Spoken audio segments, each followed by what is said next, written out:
Hello കൂട്ടുകാരെ, ചില വ്യക്തികളുണ്ട് നമ്മളിങ്ങനെ വളരെ കൂളായിട്ട് ഇങ്ങനെ പോയിക്കൊണ്ടിരിക്കുമ്പോഴായിരിക്കും നമ്മുടെ ചില സ്വഭാവ രീതികളൊക്കെ ഇങ്ങനെ പറഞ്ഞുകൊണ്ട് ചിലപ്പോൾ ദേഷ്യപ്പെടലായിരിക്കാം, ചിലപ്പോൾ കരച്ചിലായിരിക്കാം, ചിലപ്പോൾ പല സ്ഥലത്തു നിന്നുള്ള പൊട്ടിച്ചിരികളായിരിക്കാം. നമ്മളുടെ ഏതെങ്കിലും ഒരു മറ്റുള്ളവർക്ക് നെഗറ്റീവായിട്ട് തോന്നുന്ന ഏതെങ്കിലും ഒരു കാര്യം എടുത്തിട്ട് കൊണ്ട് നമ്മൾ പതുക്കെ ഇങ്ങനെ ചൊറിയാൻ വരും. അതവരുടെ ഒരു സ്വഭാവമാണ് കേട്ടോ. നമ്മൾ അവരോട് പ്രതികരിക്കണ്ട എന്ന് വിചാരിച്ചങ്ങ് പിന്നെയും ചില വ്യക്തികൾ ഇങ്ങനെ മുന്നോട്ട് പോയിക്കൊണ്ടേയിരിക്കും. വീണ്ടും പ്രതികരിക്കാൻ വരുമ്പോൾ നമ്മളല്ലാതെയാകും. അങ്ങനെയുള്ള സന്ദർഭങ്ങൾ നിങ്ങൾ പലർക്കും ഉണ്ടായിട്ടില്ലേ? എനിക്കുണ്ടായിട്ടുണ്ട് കേട്ടോ. അപ്പോൾ നമ്മൾ എന്ത് ചെയ്യും? സ്ഥലകാലബോധമില്ലാതെ അങ്ങ് പ്രതികരിക്കും.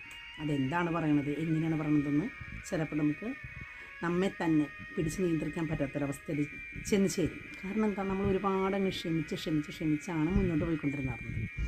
അപ്പം ആയതിനാൽ മാക്സിമം ചൊറിയാൻ വരുന്നവരോട് പ്രതികരിക്കാതിരിക്കുക. സഹികേടാണെങ്കിൽ തക്കതായിട്ടുള്ള മറുപടി കൊടുക്കുക.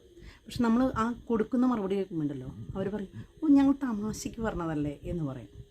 ആ തമാശ മറ്റുള്ളവരുടെ നൊമ്പരമായിട്ട് മാറുന്നുണ്ട് എന്നുള്ളത് അവർ ചിന്തിക്കേണ്ടതാണ്. അവർ ചിന്തിക്കാത്തത് കൊണ്ടാണ് നമ്മൾ പ്രതികരിക്കുന്നത്.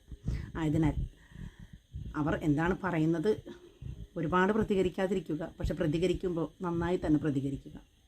Thank you.